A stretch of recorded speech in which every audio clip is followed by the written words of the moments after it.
crucial role in fostering social and emotional development. Here, I mean, this is the thing which I am, I can speak for SEL, like what I think about it. Great, thank you so Thank much, you. Ms. Anjali, for specifying that and also mentioning a crucial factor of parents.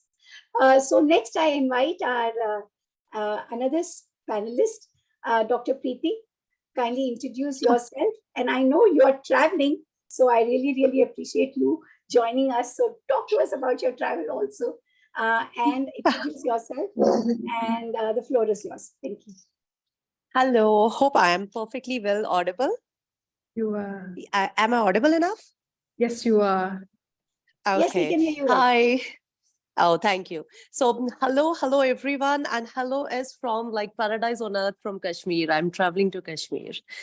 Thank you very much for making me in here. I was like so wanted to be here so that I can put my words to.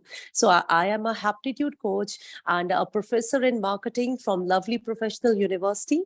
And what I believe is that our globe is actually on fire. Our globe is on fire, and the fire is not something that is externally sourced. It is internally sourced. We are the people we are burning our own selves. We are burning our future.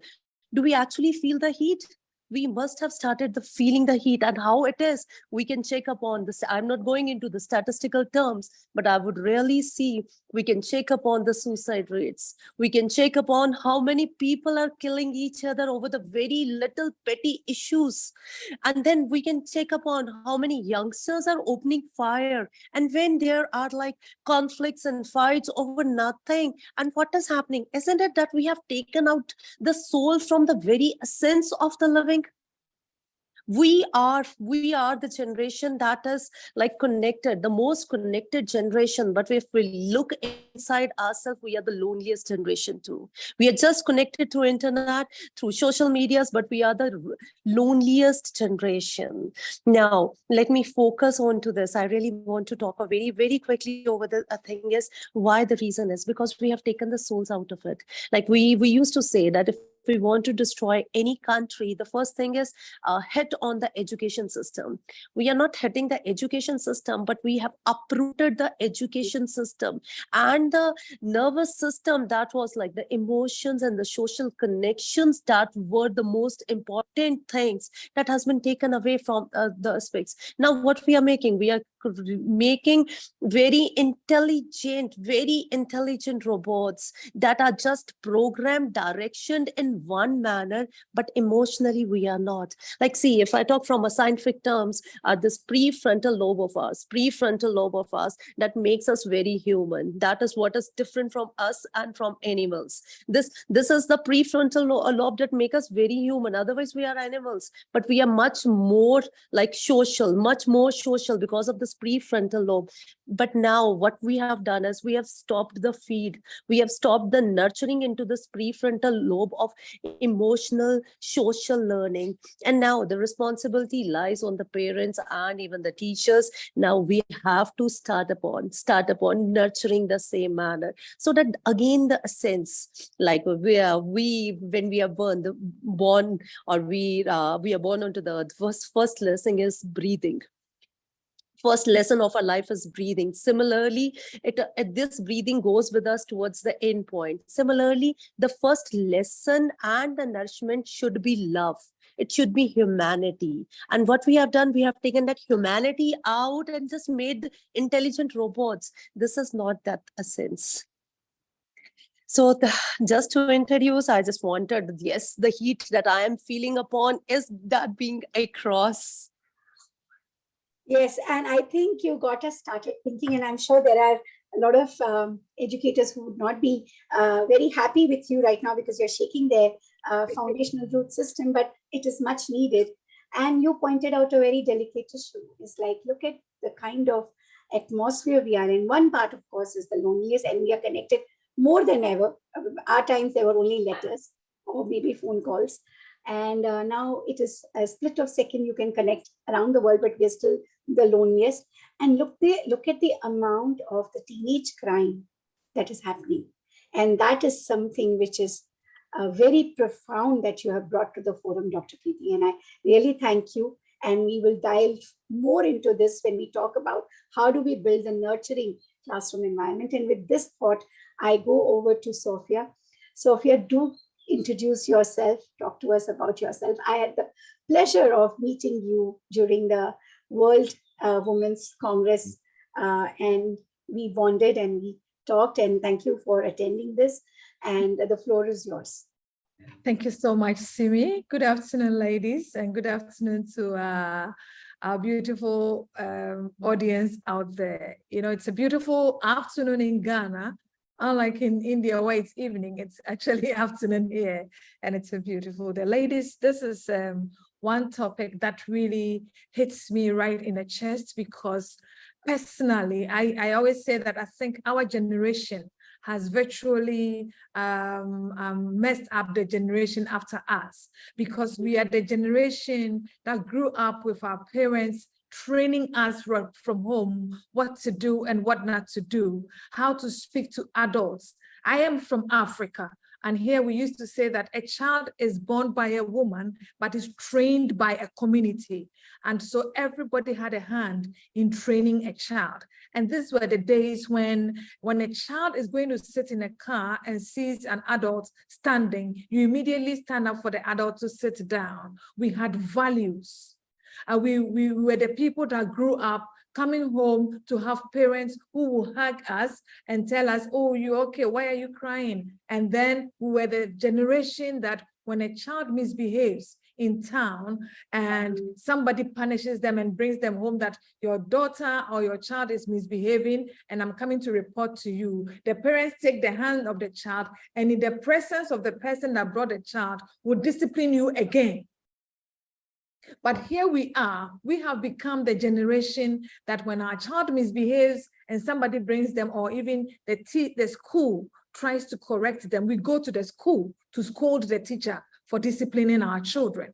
What are we trying to get here? Instead of, we grew up with people who cared, parents who, it was not about money.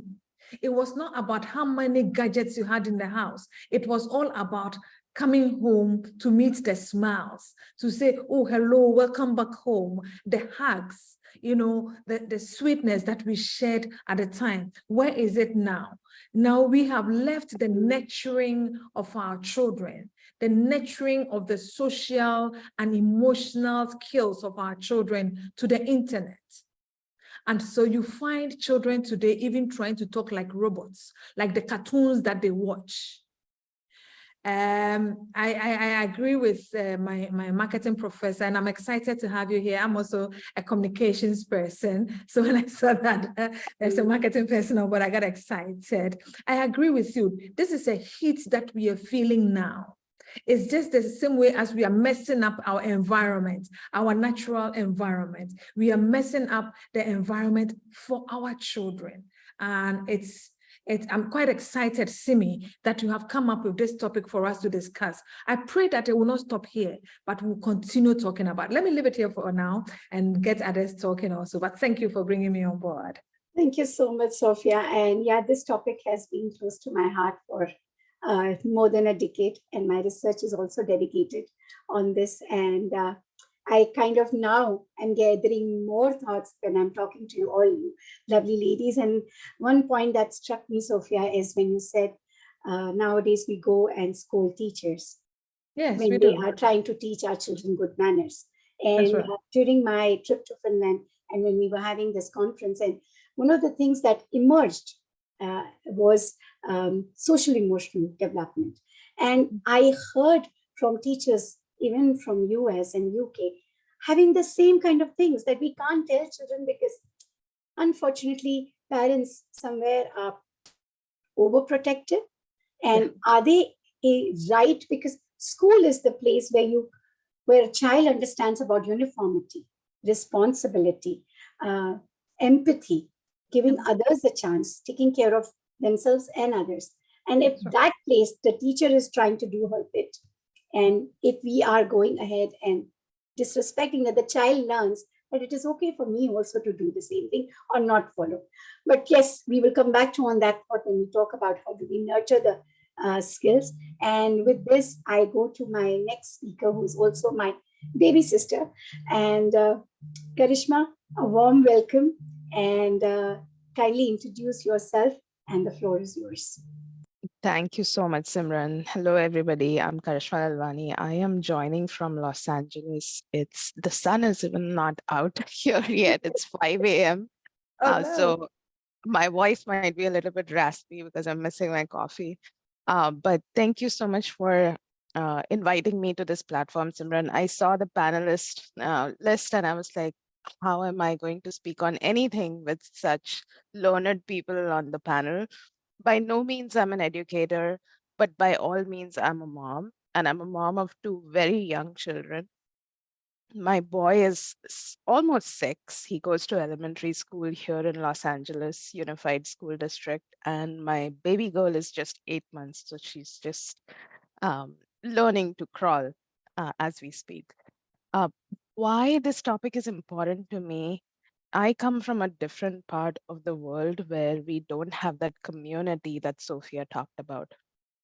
Even though I grew up around cousins and aunts and uncles, and I had my own village, which I attribute a lot of my emotional intelligence back to those days where I would look around and there would be people to always be there for me and tell me or just protect me when I fall.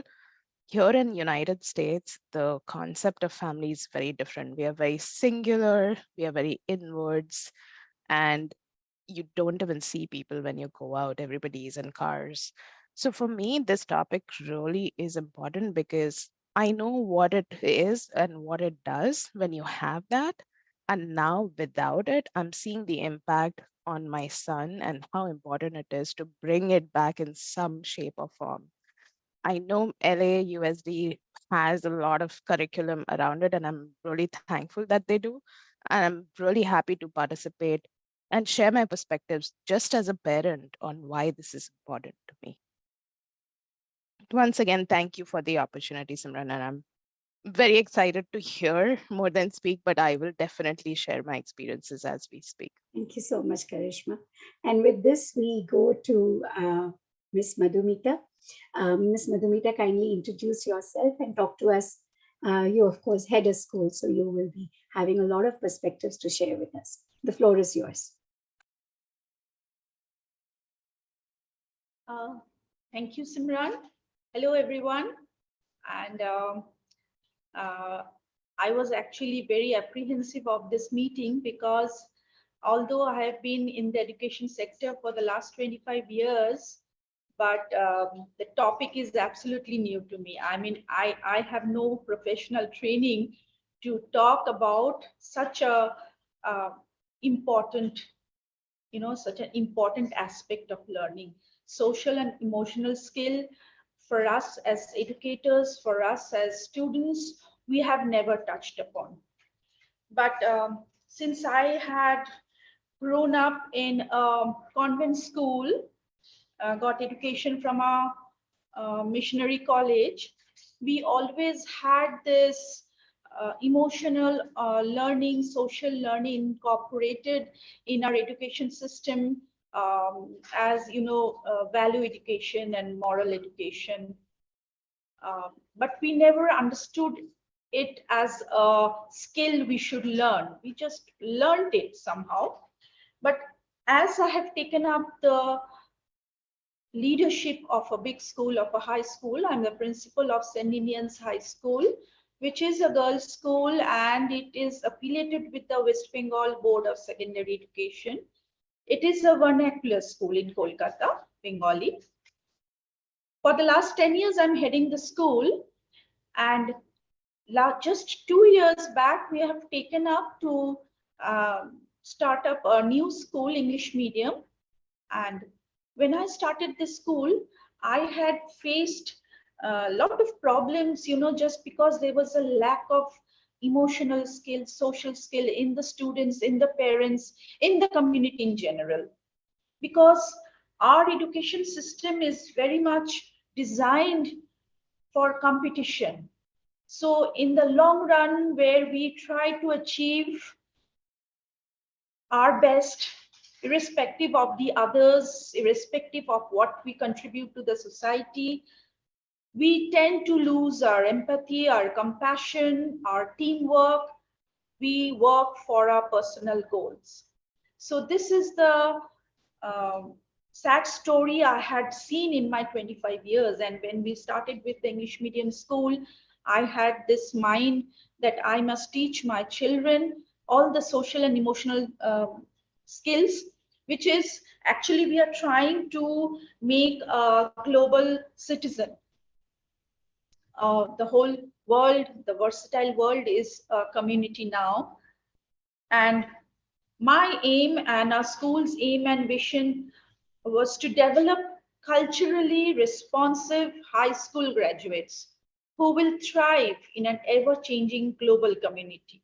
They'll be independent lifelong learners, they'll be adaptive collaborators, they'll be compassionate, they'll be creative, they'll be critical thinkers. So building critical thinking minds with high cognitive health, compassionate heart, and ethical mind, we structured our curriculum right from the early childhood, childcare education with SEL, social and emotional learning, imbibed in our curriculum. And the first thing which I faced the problem here, trying to imbibe in we have started from 3+ till age 7 right now, till class 3, we have till class 3 right now this year. I have found that educators are to be trained thoroughly. I am facing difficulties in implementing the SEL along with the curriculum, because it's not enough to have one SEL class. I have that as a book, as stories we tell the children, and we try to leave the message, what is the value system we should have in our life and all. But I find that we should have the SEL influence throughout the day, every day. So it should be incorporated in our curriculum. And for that, the basic hardship I faced is a proper book, a curriculum based on SEL. But as it is said that if we search with a good intention, if we work with a good intention, we will find it. And I found some preschool curriculum from the Macmillan publishers, but since they are working for the Cambridge boards in UK and all, they have come up with curriculums based on SEL. But the curriculum is as per NEP 2020. So that's a very good thing. And also I have come up with the Finnish School of Education, which is the best schooling practice right now we can follow. And I have attended their workshops and their schools, and we are trying to incorporate that in our new school. Thank you, Very Simran. good to know. So you have talked about challenges and also the ways you are incorporating. And yes, competition is one thing that is also one of the things that we need to work on. So healthy competition is good. Sportsmanship should be there. But then also there are many other areas that need to be covered. And also, I believe the education of parents, that we are going to dedicate some time to SEL, is also important. Thank you, Madhumita Miss, for throwing this light on SEL and what you're doing about it. With this, I go to Dr. Nishi, who has been very patiently waiting for all the speakers. Dr. Nishi, kindly introduce yourself and the floor is yours.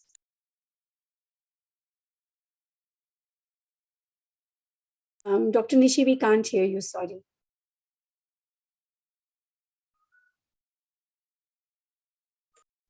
Hello, Simran. Now I am audible? Yes. Oh, thank you so much. So first of all, thank you so much, Simran, for this wonderful platform and discussion. I really enjoy. I'm closely listening to everyone, and it's such a wonderful discussion. See, I am Dr. Nishi. I am a psychologist, and I'm closely working with school teachers. And I'm associated with the CBSE NCRT for trainings. So basically, the topic today we select, it's really very, very important. You know that it's social emotional learning in schools. It really helps improve kids' academic performance, curtail bullying, reduce dropout rates, and build character. In our schools, we are only working only a small part of learning, and that is related to the cognitive skills only. And really, we are missing with the social, emotional, personal skills, and that is again equally important. So we are producing actually robots from so many decades, and this is the time to stop. I really feel very sad looking into the curriculum of schools that they are giving less importance to the social, emotional, and personal skill learning, and they're giving more importance to the cognitive skills. And that's why in our community, if a child scored 99% marks in board examination and got admission in a prestigious IIT colleges, and after 15, 20 days, child committed suicide. And this is the reason that lack of social emotional skills. So that's why it's really very important, and well implemented social emotional learning skills positively affects students' success in schools. I'm not only talking about only other skills. See, we are preparing our kids for life, not for education first. So studies shows that the social emotional skills such as problem solving, self-regulation, impulse control, and empathy help improve academics, reduce negative social behavior like bullying and all, and create a positive classroom climate.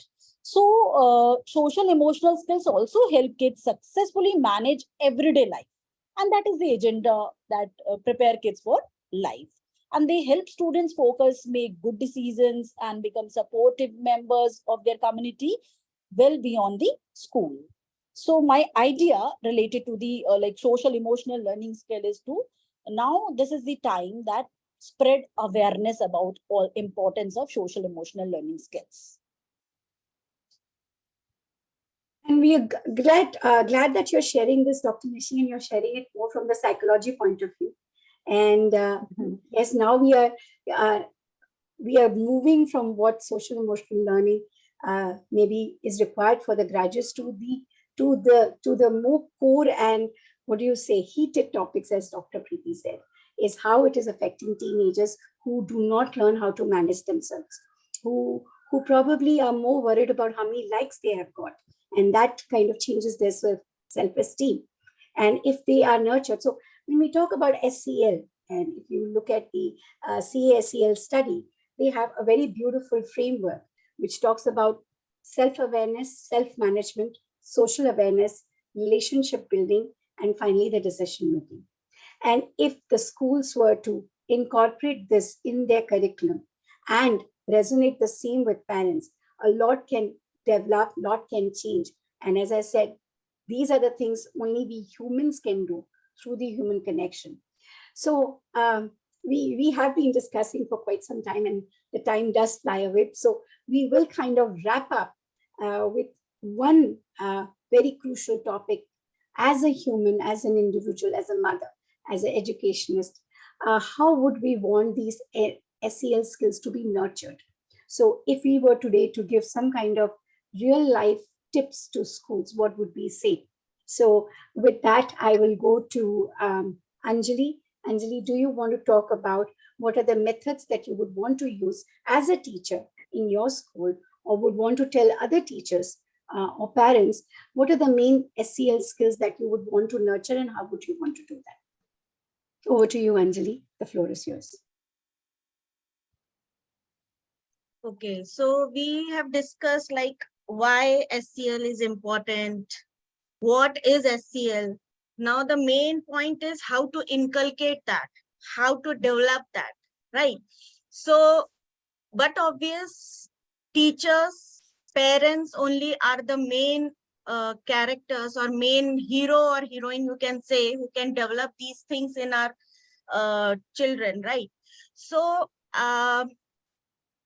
with the proven, you can say tested and proven strategy, with with the help of Simran Miss only, we have done this in our school.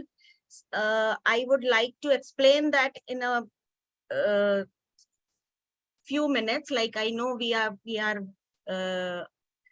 shortage of You time have 2 now. minutes. We are good with Only time. 2 minutes. Oh my God. 3 Okay, minutes. so it was like in our school, we have inculcated the sessions, which is called STT and ICIM. STT means students, teachers time, and ICIM means independent country, independent me. In this, I will tell you something in very short, like when student come to the school, so we welcome them, we greet them in a way like he or she should feel like she or he is, whatever happened in her at her home, like fighting with mom or brother or sister, as soon as she is coming or entering the classroom, he or she should feel happy, like, okay, my teacher is with me, whatever happened is happened at home, I can share my things with my teacher. So we have a session where everyone can share their griefs, their happiness. I will give one example. Like in my class, when I was taking STT time, students teachers time, I asked every student, like, what is the thing today or in this last week you felt very happy about it. So one of my students said, ma'am, next month we will be blessed with, I will be blessed with baby brother or sister. So I'm waiting, eagerly waiting for that moment. I said, really, it is a very interesting and important thing in everybody's life. Same student, when I was taking this session, I asked after 1 or 2 or 3 months after that session, I asked, okay, now today tell me what are the things or what thing is bothering you, or you are getting disturbed because of that. Same student, what he said, same student who was very happy, now he was saying, ma'am, the day from which my brother, I'm blessed with my brother, baby brother, but now, I'm feeling very neglected. I'm not able to gain my parents' attention. They all are behind my brother. I know he is very small, but still, I also need them. So these are the kind of things which parents may not be able to understand that, but as a teacher I came to know about it. So I spoke to their parent, and they were also like, yeah, we are also unable to understand their problem, but see, mom is like, she has to take care of the youngest child. So this is the thing which, and then after hearing his problem and everything, some more problems, 28 students were there, each and everyone shared with me, and I was so astonished to hear, like, really they face this type of problem, really they think about those problems, like, like ego problems are also there, which we say that only adults are having ego problems. No, like they can also felt like that. So it was a very interesting conversation, and that time, that STT time, when we share the things, teachers and student, and we are like friends, we are like mentors, we can, and not only I'm giving the solutions, their peers, their friends are also giving solutions for their problem. So this is the thing, like, they feel at home, they feel like comfortable, and they are just happy after going home. They are happy, they have like, they forget everything what was the problem. So it should be, in and in this scenario, I can say that as a parent, what I'm not able to do, a teacher can do that things. So for me, teacher is really a very, very important person in everybody's life. Like I'm also a teacher and I'm a parent, but for my child, I request my teachers, please explain him like that. He's not listening to me. So this is the thing which we can together, everything can be happened. Thank you so much, Anjali, Miss, and thank you for sharing the example, because then we resonate with this. Student-teacher time has been something that we have invited in our CC Finland schools, and this has kind of, now we have research which is backing that how the student engagement has changed. Now, without the student engagement time, I'm taking the same example. If you would have not had that bonding, the child would have been in your class all day and you would be doing lessons after lesson, but he or she is not there because he or she has not vented out. But now with this kind of thing, where we do music and movement, we do good thought learning, and you do interaction in the student teacher time, is one of the tools where we are engaging the student and building that SEL environment with a proper framework. So thank you so much, Anjali, for sharing this with me. With this, I go next to Dr. Preeti. Preeti, what do you want to talk about in terms of the tools that you would want to kind of give, invent, want in the schools out there? Over to you, Preeti. Yeah, definitely. Well, first I should actually say thanks. A wonderful explanation, and I really believe these are like the dream schools where there should be like teacher-student interaction, because this is what is a break to the system of not producing robots anymore. Because what is happening, we are nurturing their emotional side as well. We are making them vulnerable to accept all the emotions. Here is a system which I really believe that goes wrong. We don't let our child have the emotions. We don't let them cry. We don't allow them to be like angry, to be sad, to open up. Yes, they are jealous of something. So as and when we are not letting our child accept any emotion, we are just hiding it. Like for example, I have a scar or I have a hurt onto my arm, and I just put my pullover or a sweater. Would my hurt go away? No, it has to be seen. If the scar is hidden, it cannot heal. So I have to be vulnerable. So as and when I would start accepting all the emotions and I'm letting that go, that emotions away from me, so what would happen? I would start accepting it and I would be healed up and I would be ready to face the challenge and face the world to the next thing. So the most important thing is, it is about nurturing minds. It is not about the duration. It is about the quality of the time that is spent. It can be as tiny as just 3 minutes individualized interaction with being real self with the other person. It is not guiding. It is not like making them move in a direction. It is about understanding what they are, what they want, and what they feel like. It is about giving a vent to all that emotion we have hidden in ourselves. As and when that emotion goes off, the journey, the real journey starts. So this is even in the Simon Streak's model. What they say is we have already discussed why, what, and how. How is very important, and how is not just onto the shoulders of it's not just the teachers. Somewhere we put all the responsibility onto the teachers, but again, the training goes even to the parents, even to every human onto the earth. It is our responsibility.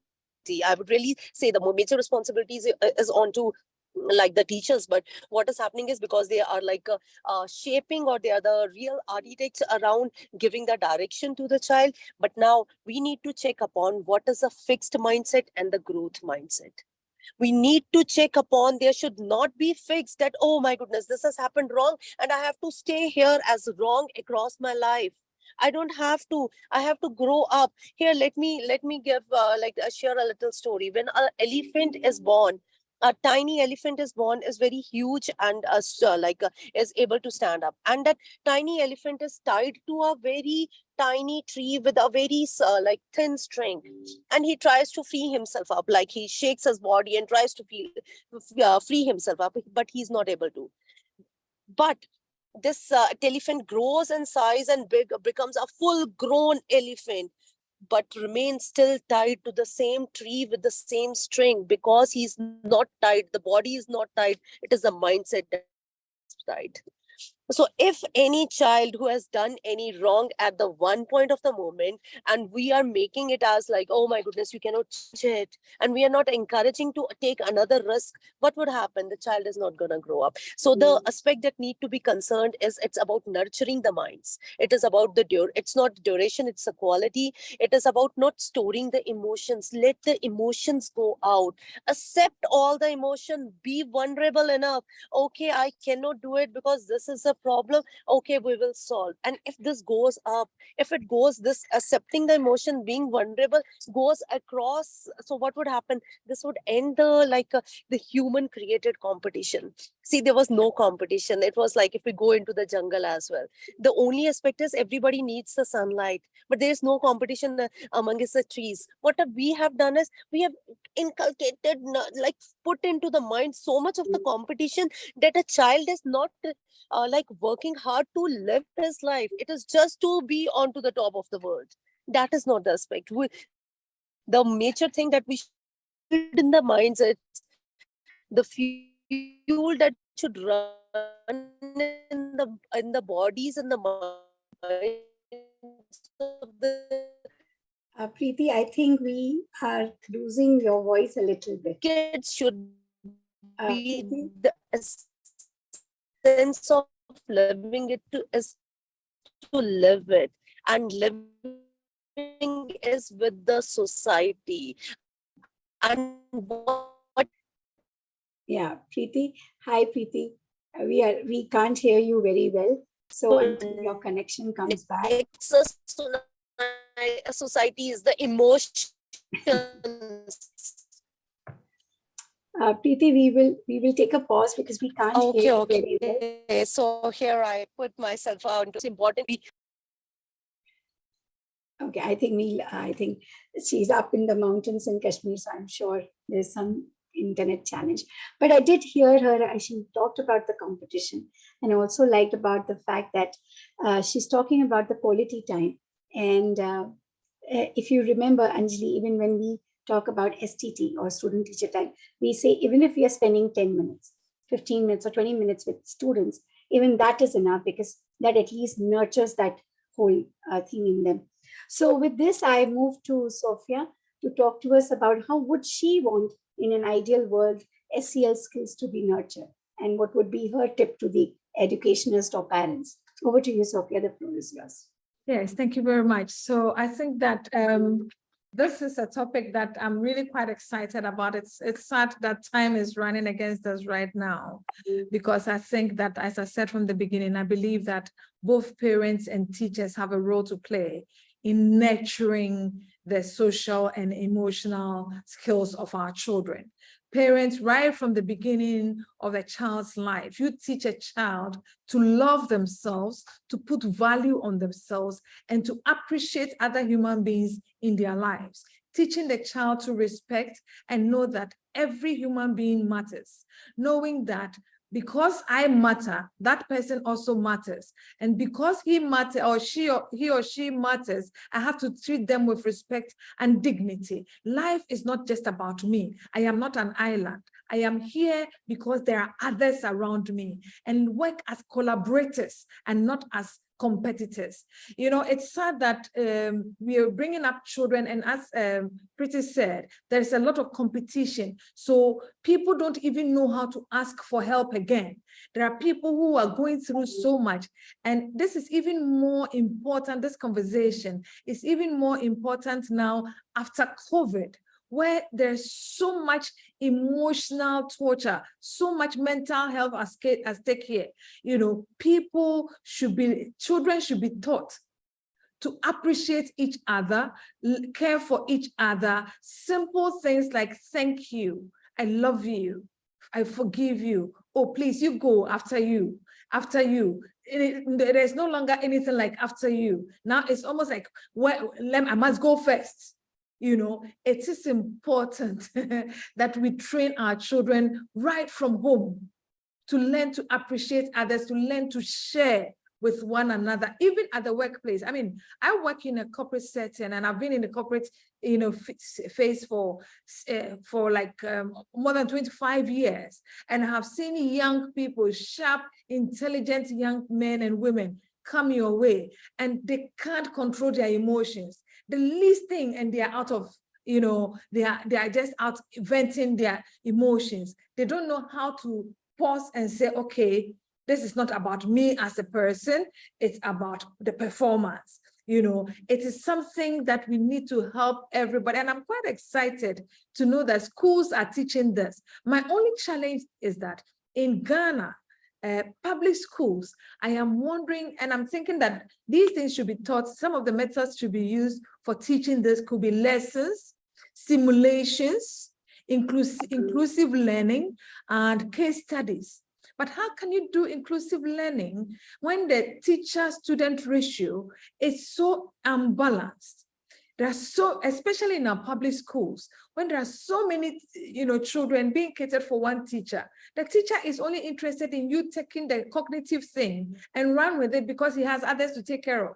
So when a child is behaving in an erratic, let me give you a typical example. Recently in Ghana, a young boy was taken to the hospital. In fact, they were virtually going to exorcise the boy because he seemed to be smart, too smart for his class. Why? The child has a higher IQ, but it was too much for the teacher. So the next thing they could think about is, no, this guy has a problem. Let's take him somewhere. Only for the health personnel to say that, no, let's see what is happening here. They pick a book, give to the young boy, I think it was 3 years or 4 years, and he could read a class's book, a middle school book. And we're like, wow, what's wrong with this child? Then the health personnel, psychologists had to come in and say, no, this guy has no evil spirit. There is nothing wrong with him. He just has a higher IQ. Imagine the number of children who have been pushed out of class because they are too smart. Why? Because they ask too many questions. And children of today do ask questions. They ask too many questions. So I think it's about time. And I wish this conversation could go on in other spheres as well, where we teach our children that, look, yes, because I am different does not mean that you are better than me or I am better than you. Because I am different does not mean that I don't have what it takes. And you don't need to bring me down for you to go up. We can go up together. And it's all based on the way we train our children right from home, not tell the child that, hey, look, you are the best, you are the only one that is smart. So you don't give other people the chance to move along with you. The managing director needs the cleaner to clean his table before he can have his meeting. The board chairman needs the coffee lady to prepare his coffee for him. We all matter. And children, right from home and from school, should be taught to know that every man matters, everybody counts, and let's be there for each other. It's about collaboration and partnership and not about a competition. Let's learn to be vulnerable without feeling guilty that, oh, I don't want to ask for help because they will think I am weak. No, you're not weak. It's a strength for you to know that I can say that, oh, I don't have it all. Can you help me? Yeah, sure. To learn. We have to learn that. Thank you very much. Absolutely. Thank you so much, Sophia. And while you were saying, I was taking into notes and the notes here of what I want to include next in my curriculum. And yes, absolutely, these things, everybody matters. With being humble, because we do tell our children that you matter, you're the world, you're everything. But we also need to tell them that everybody around you matters the same. So thank you so much, Sophia. With this, I go to Dr. Preeti, who has joined. And I'll just give you a quick minute to say your last point, because you did text me and I can totally resonate with your passion. I am really sorry for the bad network, but I would really say this is what is neuromagic of happiness. This is what is neuromagic of happiness, where we people, where we are living in a society, like, for example, I would really say, see the magic happening onto this platform as well. We are learning from each other. Everybody matters. And what happens when we are connected in a community, it is a social learning. Social learning is only fueled through the emotion. This makes it so important to be added into every curriculum, that is SEL, and a wonderful thought process. And I really believe this is the next revolution that should be embedded up. Let's make humans again humans. The lost humanity should be brought back to the world. Thank you so much, Thank you. Dr. Thank Preeti. you. And with this, I move to Karishma. Please add your thoughts. Thank you. Yeah, a lot of great points have been covered. I'll try to share my perspective of where I think teachers, educators can help us parents. I live in a country where on a daily basis, gun violence has become the talk of the town. And we literally have drills at elementary school where 5-year-olds are asked to perform or act how they would behave if something happens. Even as I speak, I choke up because the thought of sending your little one to school with the possibility that this could happen keeps us up all night as parents. But what is the root cause of all this? What causes the bullying in schools in US? What causes this gun violence? It's a lot has to do with self-neglect. A lot have to do is to do with the person's self-esteem. A lot has to do with how that person views himself or herself based on what the external factors influenced in the upbringing of that human, of that individual. And all this starts from a very young age. So how do we tackle these things? And this is just my humble opinion, to really foster a very positive growth environment that we talked about, and to have kids have that self-esteem and feel we matter, I matter. We have to remove all kind of bias from classroom. We Right. have to remove gender bias, that just because this one is a girl, she has to do more or can do more and the boy can't. We have to remove color bias, that, oh, this one is fair or dark. We have to remove religious bias. This one is a Hindu or a Muslim. These talks are happening at national level. All these biases should be broken down in classroom so that the kids don't feel less than anybody else. And if teachers can look at everybody as equals, imagine how beautiful the world would be. Yes, there will be differences. Some might be quick learners, some might be slow learners, some might be good at sports, some might be good at grades, but that doesn't make one more than the other. It's we are just differently abled rather than less or more. So that awareness needs to come into the classroom. And again, rewarding the effort, not the percentile or the grades. Yes, you got A grade, you're great. Okay, but there is someone who got a C, but put 200% of effort. The effort needs to be rewarded, not the outcome. Our society rewards the outcome a lot. I remember getting, I think, 84% in 10th, and having distributing chocolates to everybody, and there was this person who got 60% looking at me, and that's when it hit me that no, like, we shouldn't be creating this divide in society and saying, okay, you are better than someone else, because guess what, that person might have put in 4x the effort than you would have. You're just gifted, born gifted, doesn't mean you are special and the other person is not. So creating that balance, raising that awareness, and just removing any kind of bias that we have. And it's generational. Decades after decades, we've seen black from white, we've seen religion, we've seen tall and short. We really need to do a better job of treating children to their own unique abilities.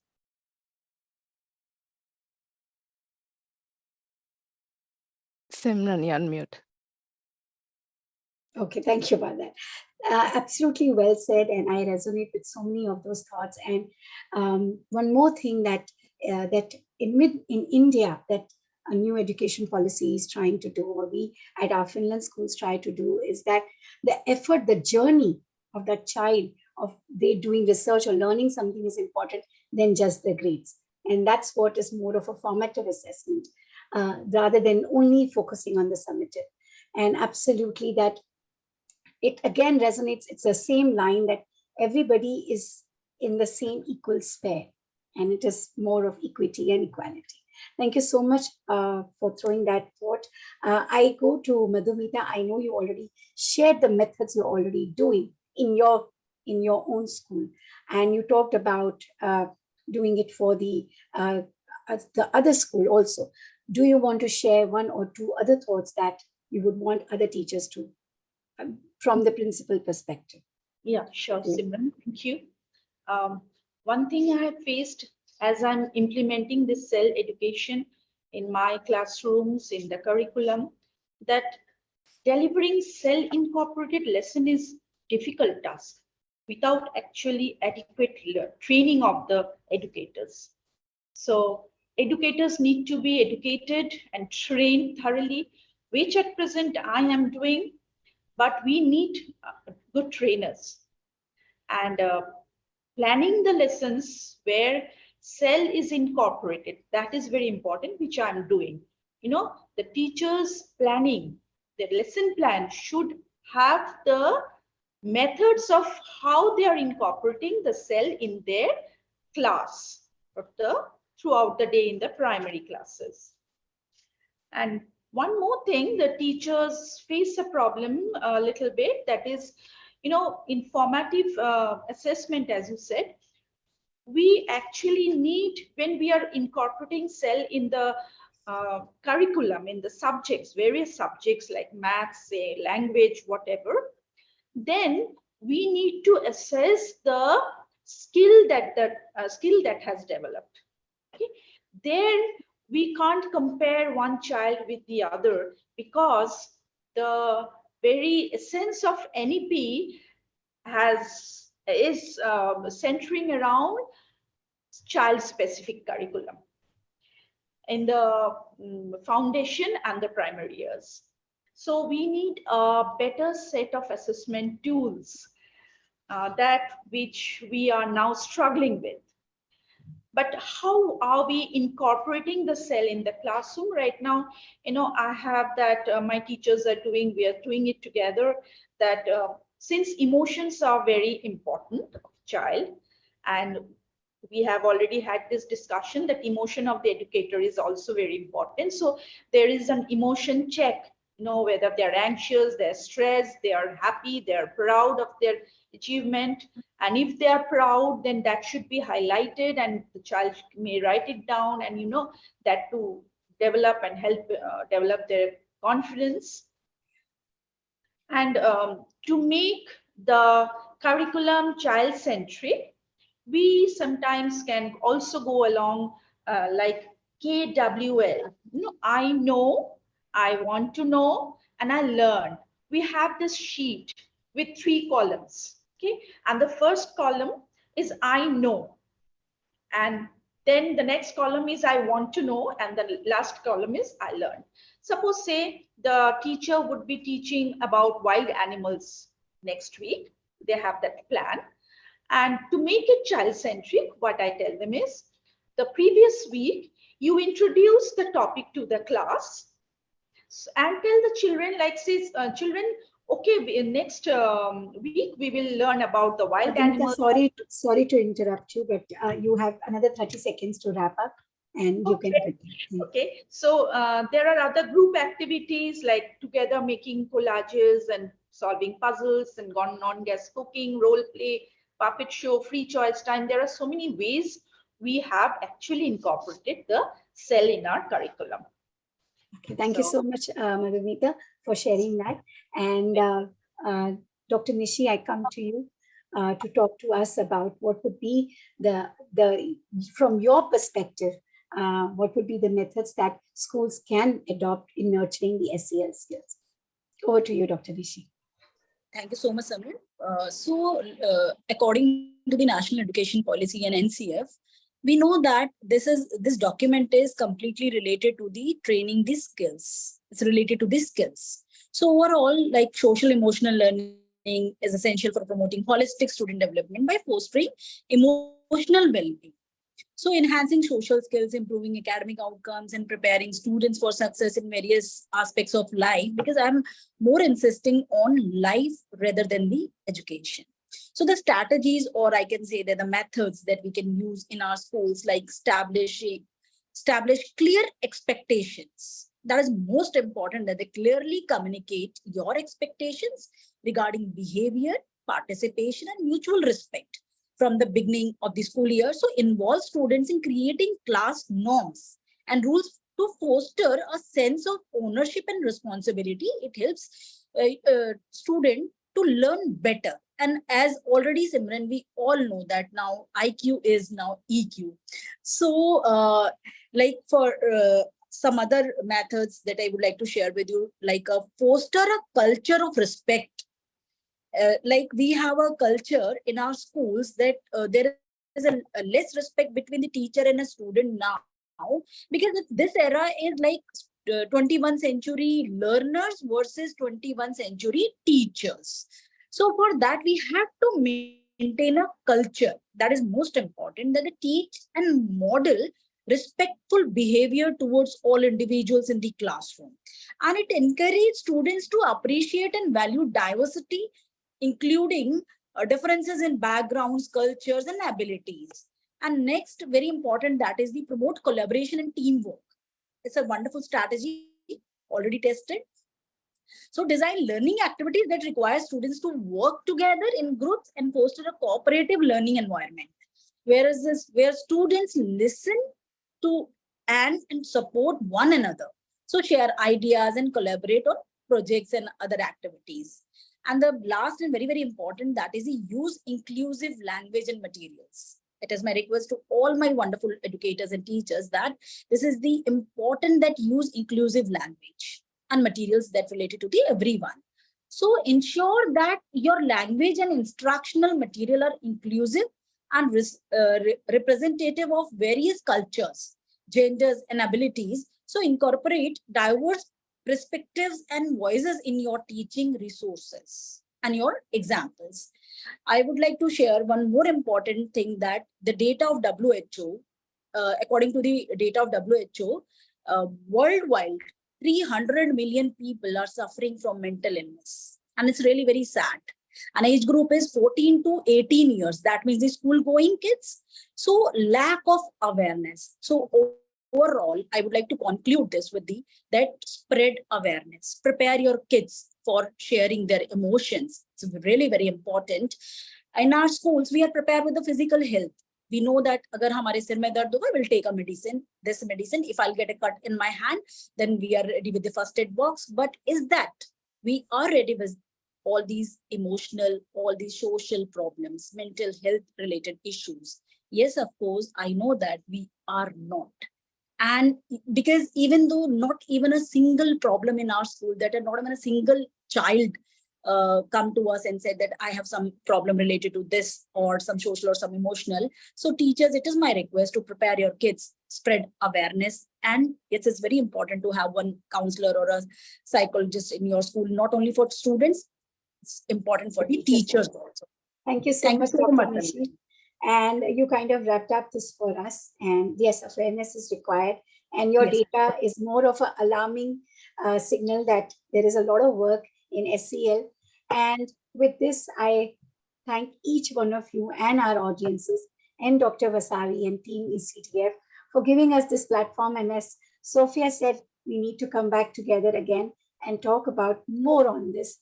And I thought we will wrap up in 45 minutes, but good, we had 1 hour for this session. So thank you once again. And please remember that SEL, social emotional learning, is just not a part of curriculum. It is a collective commitment from all of us. Thank you very much. And I look forward to talking to you and being connected. Thanks and enjoy the rest of your evening. Take care. Thank you so much, Simi. Thank you for the opportunity to be part of this. Bye, everyone.